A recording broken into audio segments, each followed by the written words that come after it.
हिमालय की गोद में बसी बर्फ से ढकी एक रहस्यमयी गुफा, जहां स्वयं भगवान शिव प्रकट होते हैं, जहां हर साल लाखों श्रद्धालु बर्फ के शिवलिंग के एक दर्शन के लिए अपने प्राण तक दांव पर लगा देते हैं। लेकिन सवाल ये है, जब अमरनाथ यात्रा खत्म हो जाती है, जब दर्शन बंद हो जाते हैं, तो फिर अमरनाथ गुफा में साल के बाकी 11 महीने क्या होता है?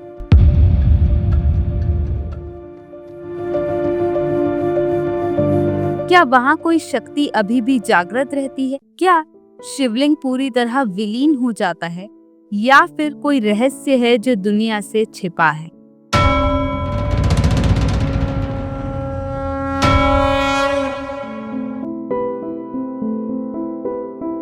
अमरनाथ गुफा जम्मू कश्मीर के अनंतनाग जिले में समुद्र तल से लगभग 3888 मीटर की ऊंचाई पर है। ये गुफा करीब 40 मीटर ऊंची और 30 मीटर लंबी है। यहाँ हर साल सावन महीने में प्राकृतिक रूप से बनने वाला बर्फ का शिवलिंग दिखाई देता है।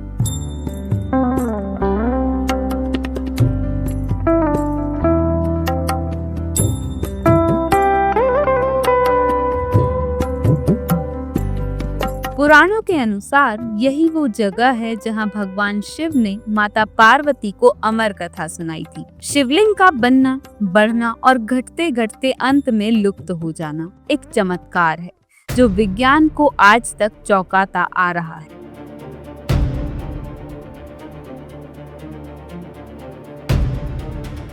साल भर के चक्र में इस गुफा के अंदर रहस्यों की इतनी घटनाएं सामने आती हैं कि कोई भी सन्न रह जाए। अमरनाथ की रहस्यमयी गुफा जनवरी से मार्च तक बर्फ की चादर में लिपटी रहती है।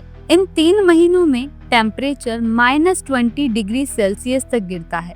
भारी हिमपात की वजह से सभी रास्ते बंद हो जाते हैं। गुफा तक पहुंचना किसी के बस की बात नहीं रह जाती है। लेकिन सबसे चौंकाने वाली बात यह है कि इस दौरान भी गुफा के भीतर शिवलिंग पूरी तरह मौजूद होता है।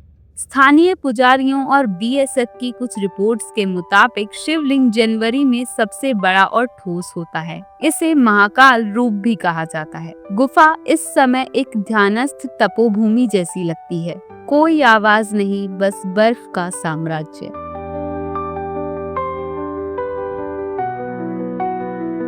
कई साधुओं का दावा है कि इन महीनों में भगवान शिव की उपस्थिति वहां सबसे तीव्र होती है। अप्रैल आते आते सूरज की किरणें बर्फ को हल्का करना शुरू कर देती हैं, लेकिन रास्ते अब भी बंद होते हैं। गुफा का द्वार धीरे धीरे खुलने लगता है। शिवलिंग अब भी काफी ठोस रूप में होता है। वैज्ञानिक मानते हैं कि ये बर्फ गुफा के भीतर से रिसने वाली जलवाष्प से जमती है, पर साधारण लोग अभी भी गुफा तक नहीं पहुंच सकते। इस महीने में कुछ चुने हुए साधु और पर्यावरण वैज्ञानिकों की टीम विशेष अनुमतियों के साथ यहाँ पहुँचती है।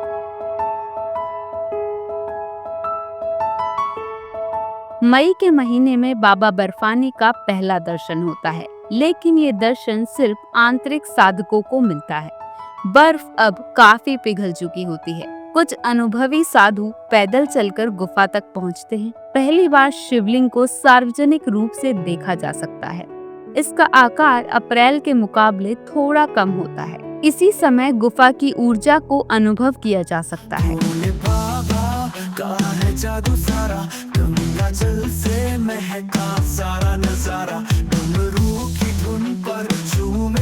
कई योगी दावा करते हैं कि शिवलिंग के पास बैठकर तेज तप श्रेचर्या करने से दिव्य अनुभूति होती है।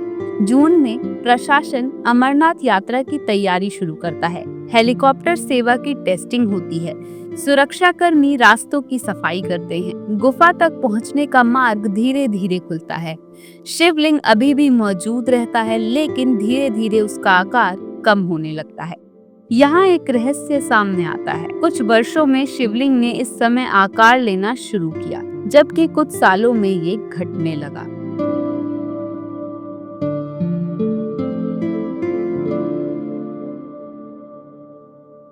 जुलाई और अगस्त में आम भक्त अमरनाथ की पवित्र गुफा में शिवलिंग का सार्वजनिक दर्शन करते हैं। यही वो समय होता है जब बाबा बर्फानी के दर्शन के लिए श्रद्धालुओं की भीड़ उमड़ जाती है।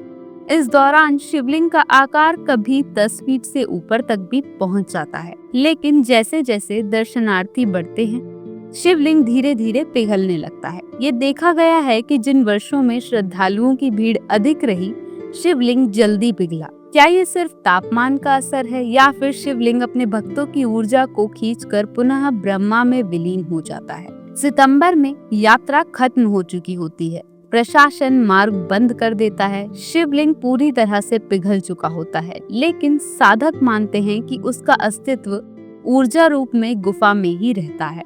इस महीने से गुफा एक बार फिर तंद्रा में चली जाती है, जैसे शिव समाधि में है।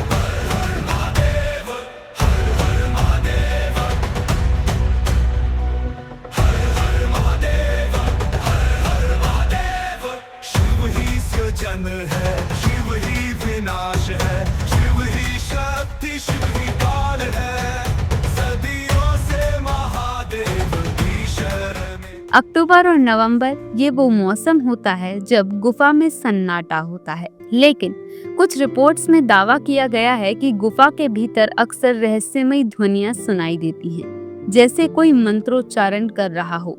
वैज्ञानिक इसे इको रिवर्ब कहते हैं, लेकिन श्रद्धालु इसे शिव की उपस्थिति का संकेत मानते हैं। दिसंबर के महीने में गुफा के भीतर जलवाष्प फिर से जमने लगती है, धीरे धीरे बर्फ जमती है और शिवलिंग का पहला आकार बनना शुरू हो जाता है।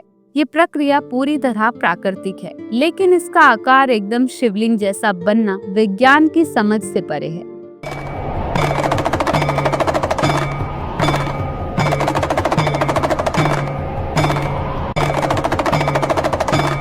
वैज्ञानिक कहते हैं गुफा के ऊपर एक जल स्रोत है, ठंडी हवा और विशेष दाब की वजह से अंदर बर्फ जमती है। यही बर्फ शिवलिंग का आकार लेती है, लेकिन श्रद्धालु कहते हैं अगर ये सामान्य बर्फ होती तो हर गुफा में ऐसा शिवलिंग बनता। अमरनाथ गुफा की ऊर्जा और वातावरण किसी तपोभूमि जैसा है। यहाँ आने पर हर भक्त को दिव्य अनुभूति होती है। शिवलिंग हर साल खुद आकार लेता है और इसमें कोई मानव हाथ नहीं होता। अमरनाथ गुफा के अंदर की ऊर्जा अद्भुत है। यहाँ प्रवेश करते ही दिल की धड़कनें बढ़ जाती हैं, मन शांत हो जाता है, ऐसा लगता है जैसे समय ठहर गया हो।